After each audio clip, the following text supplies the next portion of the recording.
예,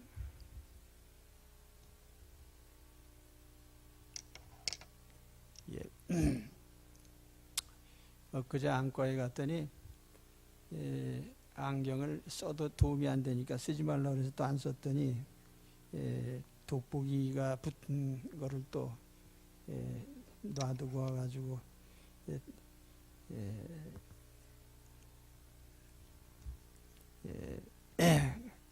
좀 불편하시지만 양해해 주시기 바랍니다. 오늘은 그 전체적으로 교회의 성숙에 대한 말씀이에요. 교회는 외적으로도 성장하고 내면적으로도 성장하게 되어 있습니다. 그것이 우리 주님의 의도입니다. 그래서 오늘 13절 말씀에 보면은 교회가 성장해 갈 것에 대한 말씀이죠. 여기 우리말 성경하고 이 원문 성경하고는 어순이 달라요. 그래서 영문 성경에 보면은 어디까지 이르리니라고 하는 부분이 맨 앞에 나와 있습니다. 이른다고 하는 그 표현이 그 영문 성경에 보면은 다양한 단어로 번역이 되어 있는데 그 attain이라고도 되어 있고 reach라고도 되어 있고 혹은 come, continue 이런 단어로 번역이 되어 있어요. 그래서 어떤 목표치에 도달하는 거기까지 계속 성장하고 성숙해 간다는 그런 의미예요. 그리고 이러한 성숙의 목표는 그리스도의 장성한 분량이 충만한 데까지 이렇게 되어 있습니다. 그리스도의 장성한 분량이 충만한 데까지. 그래서 이 그리스도의 충만함, 그 fullness of Christ라고도 번역했고, 또는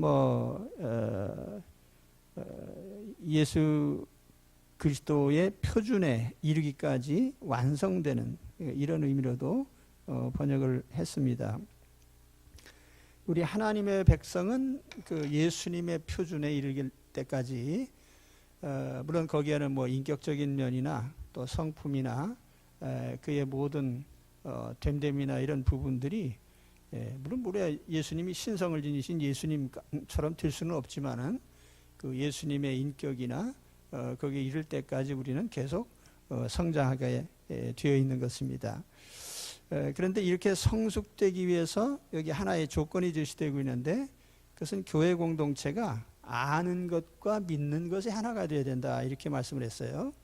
그것이 이제 13절의 중요한 내용입니다. 아는 것과 믿는 것에 하나가 되어야 된다.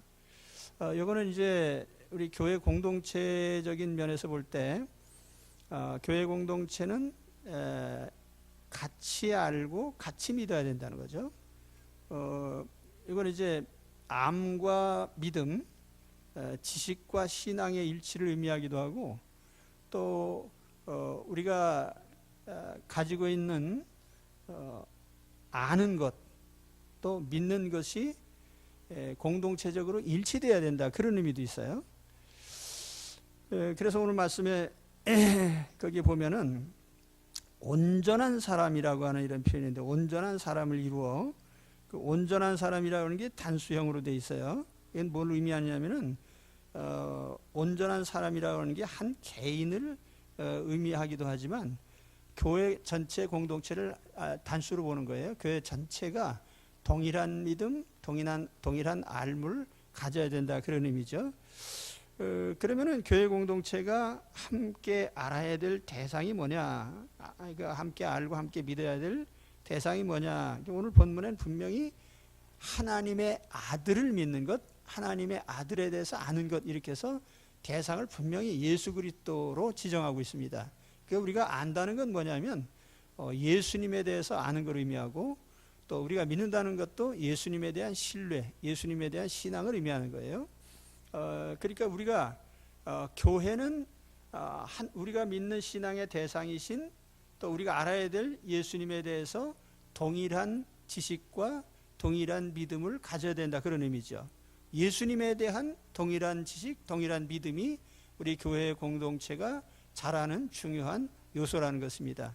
만약 우리가 서로 다른 믿음, 또 다른 지식을 예수님을 각기 다르게 알고 있다든지, 또 예수 그리스도에 대해서 각각의 신뢰가 다르다고 하면은 그 공동체가 함께 성장해 갈 수 없다는 뜻입니다. 그러면 이제 우리가 예수님을 아는 문제, 우리 신자들은 당연히 아는 만큼 믿게 돼 있어요. 우리가 신뢰하지 못한다면 그건 예수님을 잘 모르기 때문이고, 예수님을 깊이 알면 알수록 우리는 주님을 신뢰하게 돼 있죠. 그래서 암과 믿음이라고 하는 건 항상 중요합니다. 그래서 우리 신자들 가운데 우리 교회는 거의 없지만은 다른 교회에 보면 무식한 신자들이 있어요. 무식하면서 믿사오니만 합니다. 상당히 위험한 그런 것이에요. 잘못 믿을 수 있거든요. 그래서 우리가 예수님을 아는 것, 깊이 알아야 되고, 또 아는 것을 공유해야 돼요. 그래서 그 믿음이 동일하게 모든 성도들이 같은 믿음으로 나아가게 될 때에, 같은 지식, 같은 믿음으로 나아가게 되면 그 공동체가 성숙하고 거기에 속한 개인들도 성숙하게 되어 있습니다. 그런데 여기 이제 두 가지 측면에서 우리가 예수님을 아는 것이 필요한데요. 하나는 교리적인 측면이에요. 우리의 교리적인 측면에서 예수님을 아는 것이 매우 중요합니다. 그리고 또 하나는 개별적으로, 인격적으로 주님을 아는, 이건 약간 주관적인 것이죠. 그런데 이 두 가지가 다 중요합니다. 예수 그리스도에 대한 공동의 인식, 요거는 이제 주로 교리적인 형태로 되어 있어요. 자, 여러분 오늘 예배 드릴 때 사도신경 외우셨죠? 사도신경을 외울 때에 거기 약 3분의 2에 해당하는 부분이 뭐냐면 예수님에 대한 고백이에요. 우리가 전능하사 천지를 만드신 하나님 아버지를 믿사오고 성부 하나님에 대한 고백이고, 그 다음에 이어지는 부분에 그 외아들 우리 주 예수 그리스도를 믿사오니 이는 성령으로 잉태하사 동정녀 마리아에게 나시고 본디오 빌라도에게 고난을 받아 십자가에 못 박혀 죽으시고 장사한 지 사흘 만에 죽은 자 가운데서 다시 살아나시며 하늘에 오르사 전능하신 하나님 우편에 앉아 계시다가 저래서 산 자와 죽은 자를 심판하러 오시리라. 이 부분이 다 예수님에 대한 고백이에요. 그런데 왜 사도신경에는 우리가 고백할 게 많은데 예수님에 대한 고백이 이렇게 길까? 근데요, 그거보다 조금 늦게 나온 니케아 신경에 보면은 예수님에 대한 고백 부분이 훨씬 더 길어요. 거기 이렇게 되어 있어요. 우리는 또한 유일하신 주이시며 하나님의 아들이신 예수 그리스도를 믿노니 이는 성부에게서 그 성부의 본질로부터 태어나신 독생자이시며 하나님에게서 나온 하나님, 빛에서 나온 빛, 참된 하나님에게서 나온 참된 하나님이시고 출생하셨으나 창조되지는 아니하셨으며 성부와 동일 본질이시고 이를 통해 하늘에 있는 것이나 땅에 있는 모든 것이 지은 바 되었으니 이는 우리 인간을 위하여 우리의 구원을 위하여 내려오사 육신을 입고 인간이 되셨으며 고난당하신 자인지 사흘 만에 다시 살아나사 하늘에 오르셨고 산 자와 죽은 자를 심판하러 오시리라. 이게 니케아 신경의 가장 중요하고 긴 부분이 이렇게 되어 있어요. 그 왜 예수님에 대한 고백이 이렇게 길어졌나? 초대교회에서요, 사도시대에 우리가 사도신경이라고 하는 게 이제 사도들의 신앙 고백인데, 그 후에 약 200여 년 동안 예수님이 어떤 분이냐를 놓고 신학적인 논쟁을 벌였어요. 그 결과로 오늘의 이런 우리가 고백하는 내용이 나온 겁니다. 니케아 신경은 그와 같은 200년에 걸친 예수님에 관한 논쟁의 결과예요. 그러면은 예수님에 대한 무슨 새로운 교리를 만들어냈냐? 그건 아니에요. 성경이 말씀하는 예수님을 자세히 연구하고 서로 연결지어 보니까 여러 이단자들이 주장하는 예수 그리스도가 아니고 예수님의 바로 이런 부분이더라. 그래서 예수님의 신성과 인성에 관한 것을 정확히 정리를 한 것입니다. 그렇게 알게 되기까지 교회가 공적으로 같이 연구하고 토론하고 얻은 결론이 바로 이 니케아 신경에 나타난 이런 예수님에 대한 고백의 내용이에요. 자, 이건 뭔 의미하냐면 오늘 이 본문에 하나님의 아들에 대해서 우리 알아야 된다고 했잖아요. 그 하나님의 아들이 이런 분이라고 하는 것을 교회는 항상 사도신경을 통해서 고백해왔고, 또 니케아 신경에 있는 대로 예수님이 이런 분이다라고 하는 것을 거기에 얘기를 한 겁니다. 적어도 우리가 믿는 예수님은 우리가 함께 고백하는 그 예수님이어야 되는 거죠. 이해가 되십니까? 그러니까 이 사람이 말하는 예수, 저 사람이 말하는 예수가 아니고 교회가 공적으로 알고 있는 예수예요. 그는 우리가 교리적으로 정리가 되어 있다 그 말입니다. 그래서 예수의 그리스도에 대한 이 신성과 인성의 이단자 중에 제일 많은 초대교회 이단이 예수님과 관련된 이단이에요. 예수님의 신성을 부인한다든지 인성을 부인한다든지 신성과 인성의 결합에 대해서 이상한 주장을 한다든지, 그래서 예수님은 완전한 인간이시고 완전한 신이시다라고 하는 이런 결론을 얻게 된 것입니다. 아무튼 교회는 예수 그리스도에 대한 이런 공적인 지식, 예수가 어떤 분이냐에 대한 우리가 똑같은 지식을 공유해야 되는 거죠. 그다음에 두 번째는 뭐냐면은 각 사람이 인격적으로 알게 된 예수님이에요. 이거는 주관적입니다. 그래서 우리가 사도신경이나 니케아 신경이나 이거를 알고 있다고 해서 구원받는 건 아니잖아요. 각자가 다 예수님을 나의 구주, 나의 하나님으로 영접해야 되고, 또 우리가 예수님을 안다는 문제에 있어서도 우리가 교리적으로 나타난 그 정도의 예수님을 아는 게 아니고 인격적으로 예수님과 만나서 대화하고 예수님과 인격적인 관계를 맺어가는 그런 인격적인 만남을 통한 알미죠. 이거는 상당히 주관적이고 개인적이에요. 그래서 이제 우리가 하나님을 알자고 하는 것, 호세아 선지자는 이런 얘기를 했습니다. 그러므로 우리가 여호와를 알자, 힘써 여호와를 알자. 그의 나타나심은 새벽 빛같이 어김이 없나니 비와 같이 땅을 적시는 늦은 비와 같이 우리에게 임하시리라. 여호와를 좀 알았으면 좋겠다. 이제 물론 구약 시대에 우리 하나님을 믿죠. 믿는데 알아야 되지 않겠냐는 거죠. 근데 그 알의 문제는 인격적인 것이고 내면적인 것이고 개인적인 겁니다. 다윗도 역시 누구보다도 하나님을 인격적으로 깊이 안 사람인데, 그가 시편 139편이죠. 거기 보면은 길게 하나님에 대해서 얘기를 합니다. 여호와여 주께서 나를 살펴보셨으므로 나를 아시나이다. 주께서 내가 앉고 일어섬을 아시고 멀리서도 나의 생각을 다 감찰하고 계십니다 하면서 이제 길게 고백이 나왔어요. 그런데 다윗이 어떻게 이렇게 하나님에 대해서 깊이 알게 됐는가? 그건 물론 다윗과 하나님 사이에 개인적인 만남이죠. 매일매일 하나님과 만나서 대화하는. 그러니까 오늘 우리가 일상적으로 하나님 만나는 것이 뭐겠습니까? 매일 하나님 앞에 앉아서 기도하고 또 하나님의 말씀을 마음에 받는 거죠. 성경은 하나님의 음성입니다. 그러니까 우리가 하나님의 말씀을 매일 읽고 묵상하고 하나님의 음성을 듣고 내가 하나님께 기도하고 그런 가운데 우리가 하나님의 응답하심을 또 체험을 해요. 그래서 우리는 매일 이와 같이 인격적으로 하나님의 음성을 듣고 하나님께 아뢰고 하나님께 응답을 받으면서 하나님의 임재를 느끼는 것이죠. 그렇습니다.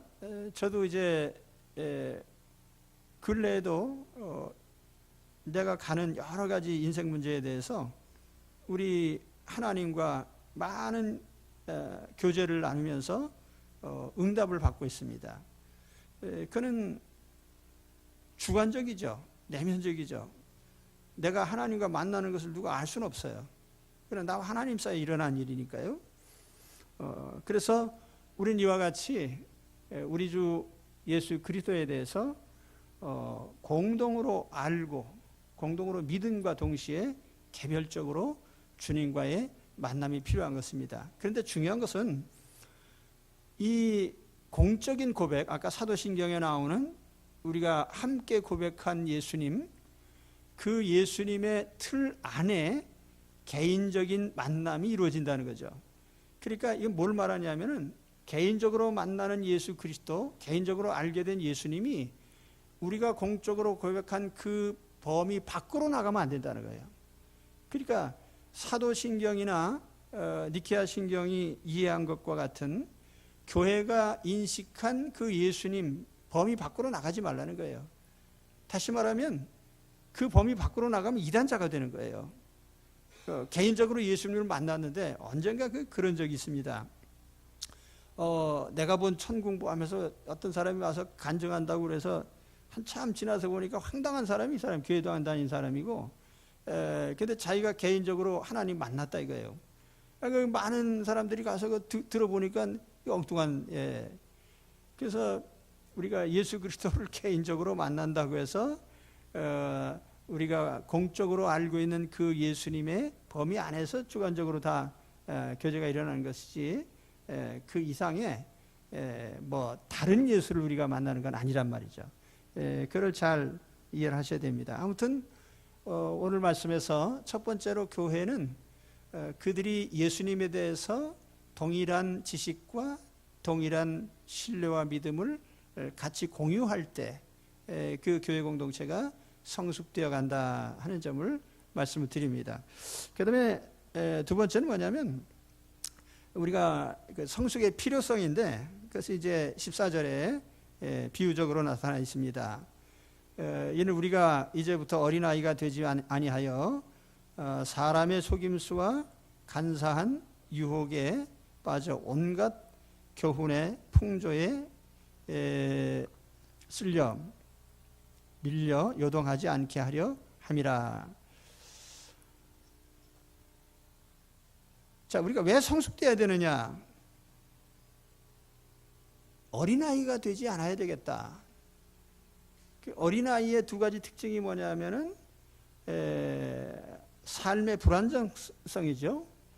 어린아이의 특징이 뭐냐면 삶이 불안정한 것하고 또 무식한 겁니다. 아이한테 그런 말을 써서 들린지 모르겠는데 아이들은 무식하죠.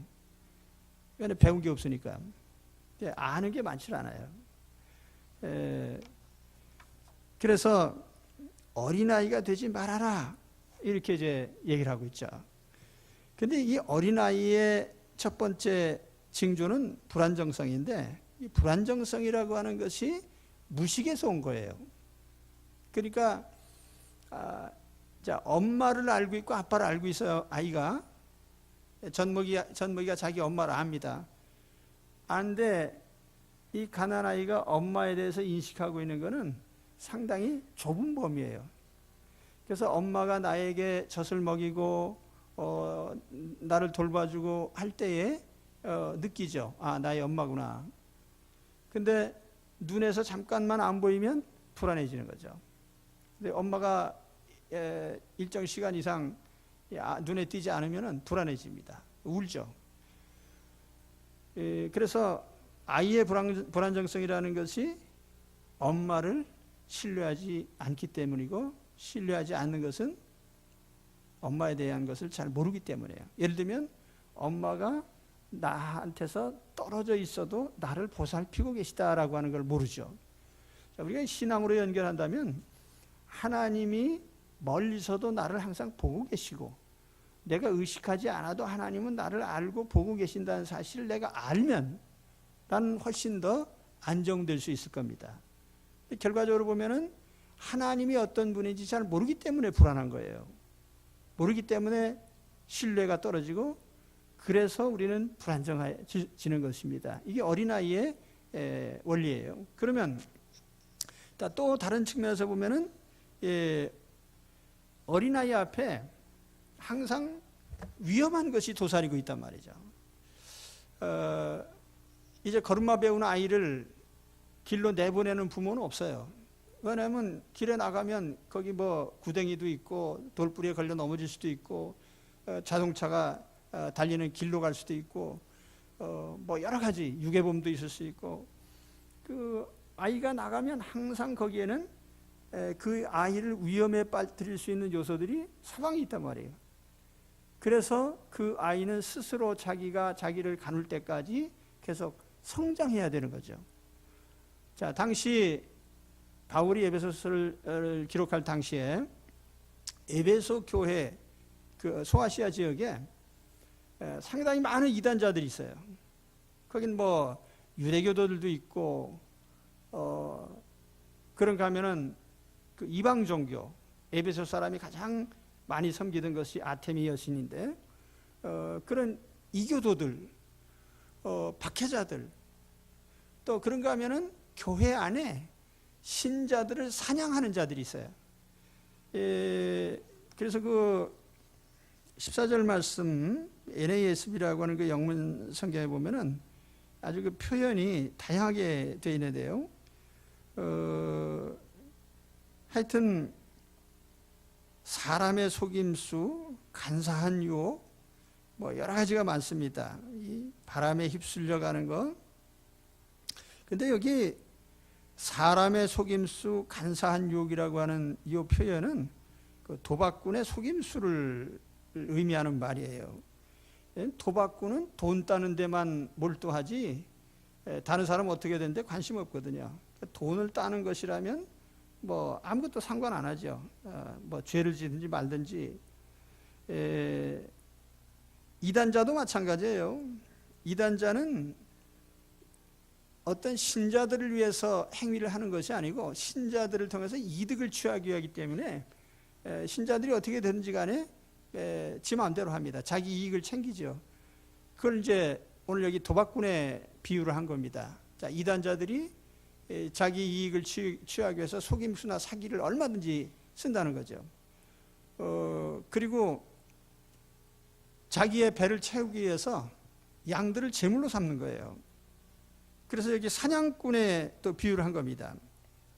요즘에 언론에 보니까 그 이아무개라고 하는 사람이 그 교주가 그 목사라고 하는 타이틀로 이제 계속 언론에 보도가 돼서 참 난감한데, 뭐 안 믿는 사람들이야 뭐 이단인지 뭔지 모르고 또 사입인지 뭔지 모르니까. 근데 이 사람이 전파한 내용을 보면은요, 그 만일 신문에 보도된 것이 사실이라면 이게 엉터리도 그런 엉터리가 없죠. 천국에 가서 누리는 쾌락이 뭐냐? 성적인 쾌락이라는 거예요. 이런 말도 안 되는 교주를 그렇게 많은 사람들이 따라가는 게 참 난 한심하고요. 저는 수십 년 동안 바른 교리를 가르치려고 애썼는데요, 따르는 사람이 별로 없어요. 그래서 제가 이런 엉터리를 가르치는데 천국에 가서 누리는 쾌락이 성적인 쾌락이라고 이렇게 가르쳐도 사람이 구름대같이 오는데 나는 왜 이 바른 교훈을 가르쳐도 사람이 없나. 그러다가 성경 기절이 생각났어요. 멸망으로 인도하는 문은 넓고 커서 사람들이 많이 가고, 꼭 그런 것 같아요.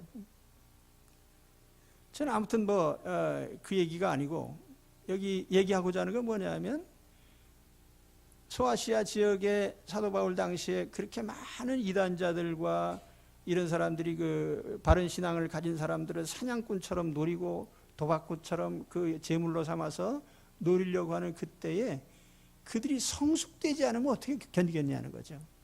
그래서 바울이 이제 이 에베소서의 핵심적인 부분이에요. 우리가 왜 성숙돼야 되느냐, 그 문제를 얘기하는 거죠. 오늘 우리 신자들도 마찬가지예요. 오늘 우리가 예수 믿으면서 우리의 삶이 불안정하다, 안정되지 못하고 항상 흔들리고 그렇다고 하면 우리는 당연히 자기를 돌아봐야 되는 거예요. 내가 아직 미성숙된 것이 아닌가, 어린아이 같은 형편이 아닌가, 주님이 어떤 분인지 아직도 내가 다 알고 있지 못하다, 내가 주님을 온전하게 신뢰하고 있지 않다는 거죠. 그러니까 내가 불안정한 거예요. 그래서 오늘 이 말씀을 보면서 나는 젖먹이 신세가 아닌가, 아니면 더 이제 성숙되어 가야 되는 그런 형편이 있다고 하는 것을 우리가 스스로 깨달아야 됩니다. 우리는 아는 만큼 믿고 믿는 만큼 평안합니다.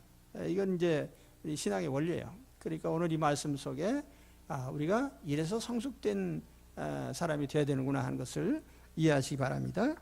그 다음에 세 번째 부분은 이제 15절 16절인데 여기는 성숙의 과정에 대해서 얘기를 해요. 우리가 교회 공동체를 통해서 어떻게 성숙되어 가느냐. 우선 첫 번째는요, 15절 말씀에 사랑 안에서 참된 것을 말함으로써 성장한다. 여기 사랑 안에서 참된 것을 하여라고 이제 우리 성경에 그렇게 되어 있는데, 이 참된 것을 하여라고 하는 이 부분은요, 참된 것을, 진리를 말하라, 그런 뜻이에요. 그래서 거의 대부분 영문 성경에는 참된 것을 하여라고 하지 않고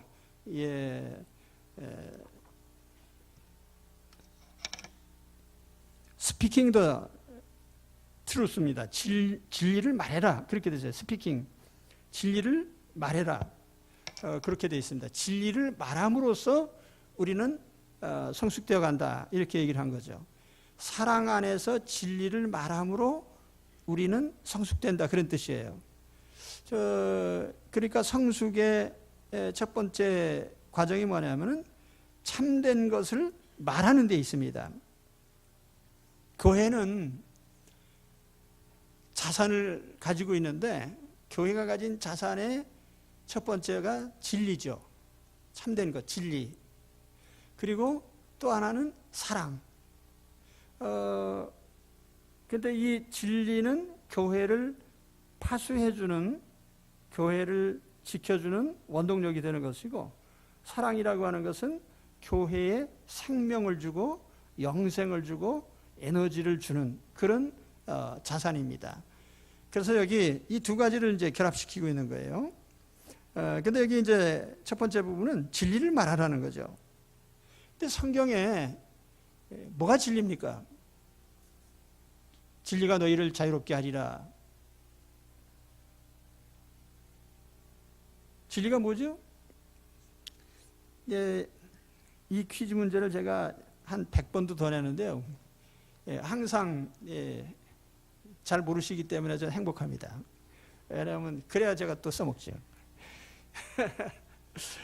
성경이 말하는 진리는 언제나 두 가지야. 하나는 하나님 자신이 진리예요. 또 하나는 하나님의 말씀이 진리입니다. 그러니까 이건 뭐 동일하게 언제나 성경이 표현하는 거예요. 그러니까 예수님도 내가 진리다, 내가 곧 길이요 진리요 생명이 그랬잖아요. 하나님 자신이 진리예요. 그리고 하나님이 말씀하신 게 또 진리예요. 그러니까 우리가 하나님의 말씀이 성경이 진리라고 하잖아요. 그런데 그럼 진리를 말하라는 건 뭐예요? 진리신 하나님을 얘기하는 거죠. 또 하나님의 말씀을 얘기하는 거예요. 그게 이제 교회가 언제나 해야 될 일이에요. 진리를 말하는 것. 여러분 세상에 살면서 세상 속에서 어떤 주제를 얘기합니까? 주식 동향을 얘기합니까? 국가 정세를 얘기합니까? 정치적인 상황? 정치 얘기도 이제 조심하셔야 돼요. 친구끼리 정치 얘기하다가 치고받고 싸워가지고 코 피 터지고 경찰서에 같이 끌려가. 그러니까 우리가 뭐 그렇게 쓸데없는 얘기하지 말고요. 정치 얘기해봐야 이게 뭐 어떻게 될지 몰라요. 예측 불가능한. 우리에게 가장 가치 있는 이야기는 언제든지 하나님 말씀이에요. 할렐루야. 이 얘기 해가지고 손해보는 사람 없어요. 우리가 안 믿는 사람에게 하나님을 얘기하고 하나님 말씀을 얘기하면 그 사람의 영혼을 구원할 수 있어요. 믿는 사람에게 하나님을 얘기하고 하나님 말씀을 얘기하면 그 사람의 신앙을 성숙시키고 감동을 주고 믿음을 심어줄 수 있단 말이에요. 그러니까 교회는 항상 진리의 말씀을 선포하잖아요. 그래서 진리를 얘기하라는 거예요, 서로. 그래야 성장해 간다는 거죠. 근데 이게 맞는 말이에요. 구역 예배 드리고 나서 1부 순서는 예배, 2부 순서는 잡담. 그래서 잡담의 순서로 가가지고 남의 집 뭐 일어난 일들, 이런 일인 뭐 연예인 얘기, 뭐 요즘 뭐 남의 집 망한 얘기 이런 것 하고 나면은 예배 때 받은 은혜는 다 까먹고 도로 세속화된 본연의 모습으로 집으로 간다고 말이에요.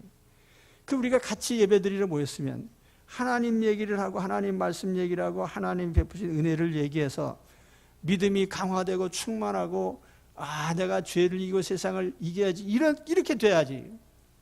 그렇지 않습니까? 옛날 얘기인데 어떤 교회에서 이제 구역 예배 드린 후에 자 우리 이 무슨 서로 고스톱이나 합시다. 근데 이제 그 말하기 전에 우리 친교를 더 친해집시다 하면서 친교 가면 이 무슨서가 고스톱 치는 거야. 우리 교회는 그런 구역 없겠죠.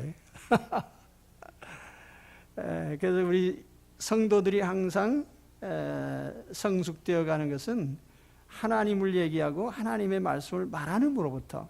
근데 거기 뭐가 조건이 또 하나 붙어 있죠? 사랑 안에서. 엔 아가페입니다. 사랑 안에서. 모든 동기가 말하는 동기, 하나님을 얘기하고 하나님 말씀을 얘기하는 그 동기가 뭐냐면 사랑하기 위해서 하나님을 사랑하고 이웃을 사랑하기 때문에 사랑의 동기에서 나온 그 말씀이 우리를 성장하게 만듭니다. 그래서 오늘 이제 15절 말씀에 있는 대로 우리는 어떻게 성장해 갑니까? 우리는 진리를 말함으로써 사랑이 담긴 말씀 혹은 사랑의 말씀, 그런 사랑의 동기에서 하나님을 얘기하고 하나님의 말씀을 말할 때에 우리는 성숙해 갑니다. 오늘 제가 이 설교 시간에 뭘 얘기하고 있죠? 하나님 말씀을 얘기하고 있잖아요. 하나님의 말씀을 통해서 우리는 성숙됩니다. 이걸 이제 말씀한 거예요. 그 다음에 두 번째는 이제 16절인데, 이 16절은요, 읽어보면은요, 국어 실력이 뛰어난 사람도 주어가 뭔지, 수식어가 뭔지, 서술어가 뭔지 한번 찾아보세요. 그에게서 온몸이 각 마디를 통하여 도움을 받음으로 연결되고 결합되어 각 사람의 지체의 분량대로 역사하여 그 몸을 자라게 하며 사랑 안에서 스스로 세우느니라. 주어가 뭡니까? 저도 한참 들여다봤는데 이게 문장이 아주 복잡한데 사실 에베소서에 보면 긴 문장이 많이 나와요. 바울의 글에 보면 특히 그 에베소서에는 긴 문장이 있습니다. 그래서 이 어법상 이제 이 전체를 풀어주기가 상당히 힘든데, 그러나 핵심적인 내용은 두 가지예요. 하나는 뭐냐면 교인들이 서로 연결되고 결합되어 있어야 된다는 거 하나하고, 그 연결과 결합을 통해서 우리 주님이 뭔가 공급을 해주시고 또 그 연결과 결합된 각 부분들이 상호작용을 한다. 그래서 성장한다. 이런 얘기입니다. 그래서 그걸 이제 풀어서 이제 먼저 연결과 결합에 대해서 얘기를 하겠습니다. 연결과 결합이라고 하는 거는 다른 말로 하면 조직이에요. 조직. 교회 조직. 그래서 교회 공동체는 전체가 한 몸으로 서로 연결되고 결합되어 있습니다.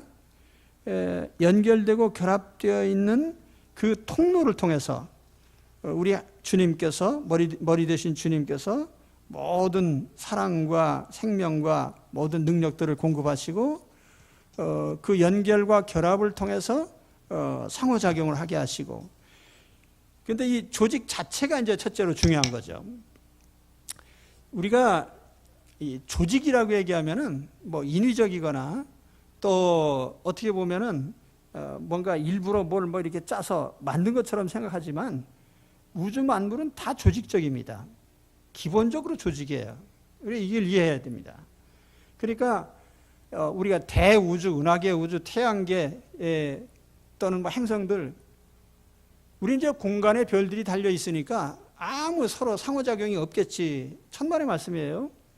이 우주 모든 행성들이나 천체들이나 태양계나 은하계나 대우주나 소우주나 모든 이 우주 가운데 있는 천체들은 전부 상호 작용을 해요. 그래서 서로 연결되어 있단 말이에요.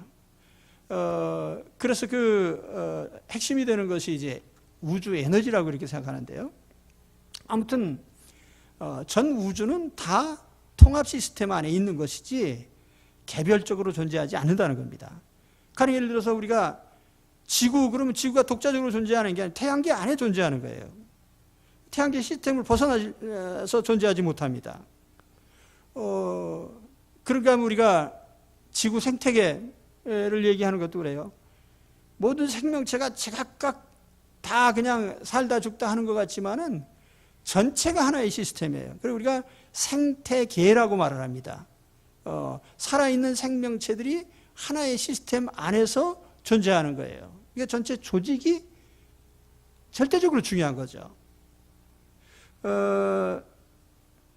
그렇습니다. 그래서 요즘에 현대 학자들은 과거에는 이제 인문학이나 이제 자연과학이나 여기에 이제 어떤 경계선이 이제 뚜렷했었는데 요즘에는 인문학과 자연과학의 그 경계선이 자꾸 무너지죠.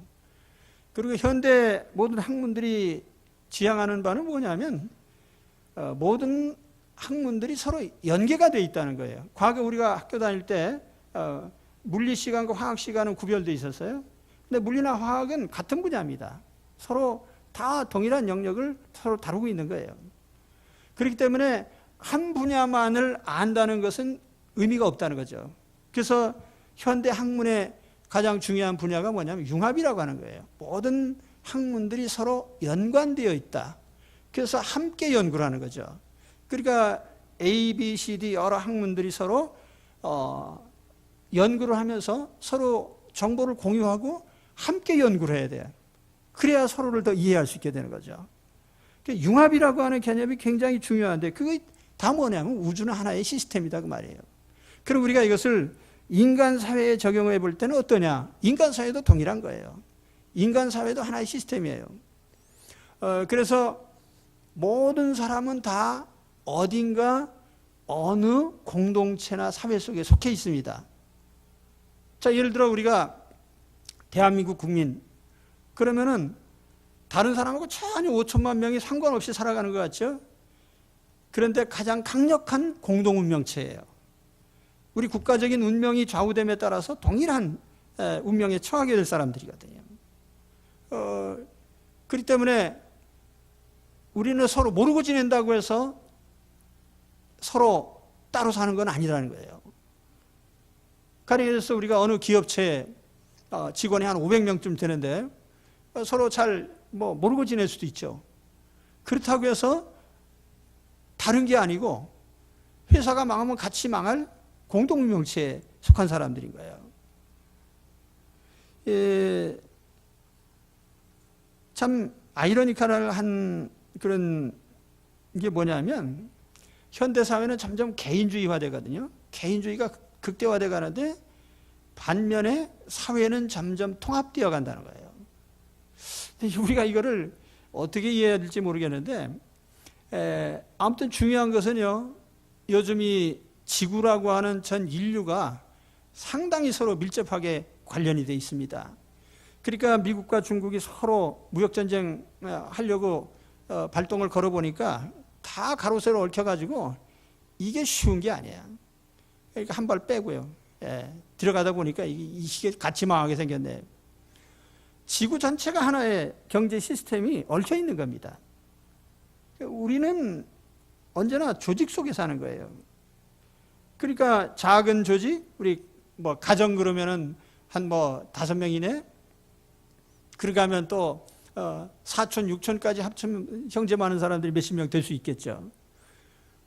그러가면은 우리 국가 공동체도 있고. 근데 이 모든 공동체가 친소 관계와 상관없이 공동의 운명체다 하는 이 조직에 관한 기본적인 원리를 우리가 알아야 돼요. 그러면 이제 교회 조직에 대해서 얘기해 봅시다. 교회도 동일하다는 거죠. 교회도 서로 연결되고 결합된 조직체입니다. 그래서 이 연결과 결합이라고 하는 게 매우 중요해요. 자, 우리가 인체의 비유를 하는데 손가락 끝에 있는 세포하고 머리에 붙어 있는 세포하고 평생 만날 일이 없어요. 그렇잖아요? 그 우리 내장에 있는 세포하고 다른 데 붙어 있는 세포가 만날 일이 없잖아요. 그래도 한 몸에 붙어 있고 DNA를 공유하고 있고 그러면서 공동 운명체로 살아가죠. 중요한 건 뭐냐면 떨어지면 안 된다는 거예요. 야구 선수들은요, 특히 투수의 경우에는 팔이 중요합니다. 어깨 팔이 중요하기 때문에 어깨 팔 보호매 들어요. 어떤 사람들은 손발이 너무 아름다워서 손발 모델도 있습니다. 근데 그렇다고 해서 이게 너무 귀하기 때문에 잘라서 따로 갖고 다니는 사람은 없잖아요. 이 붙어 있어야만 생존하는 거예요. 떨어지면 죽는 거죠. 그것이 조직의 기본적인 개념이에요.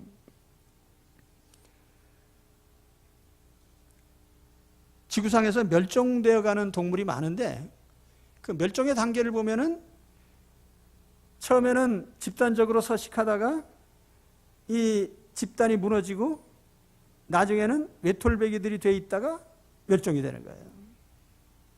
여러분, 우리 공동체를 가볍게 여기시면 안 됩니다. 우리는 인간 공동체 속에 살고 있는 거예요. 그렇기 때문에 하나님은 이 우주교회 또 모든 지교회, 교회의 조직을 매우 중요하게 생각하십니다.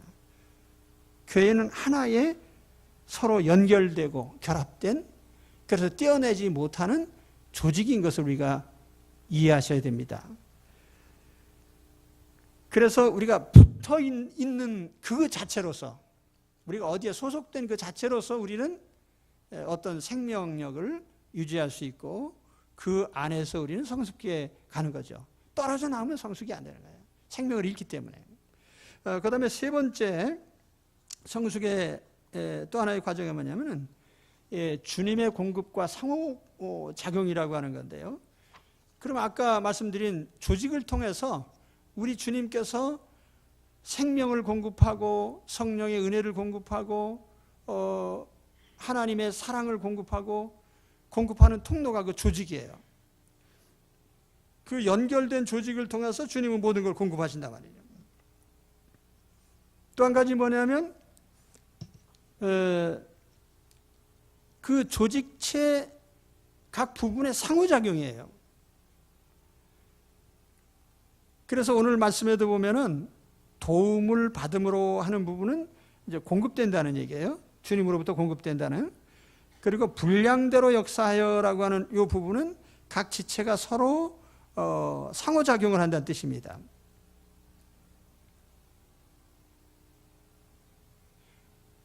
우리는 공식적으로 만나서 식사를 하고 대화를 하고 뭔가 교제하고 관계를 맺어야만 우리는 서로 영향을 준다고 생각하는데 사실 그렇지 않아요. 때로는 우리는 말 한마디로도 영향을 줄 수 있고요. 표정 하나로도 영향을 줄 수 있어요. 아마 저와 직접 교제를 안 하시더라도 제가 가지고 있는 생각이나 저의 언행이나 이런 걸 보면서도 영향을 받으실 거예요.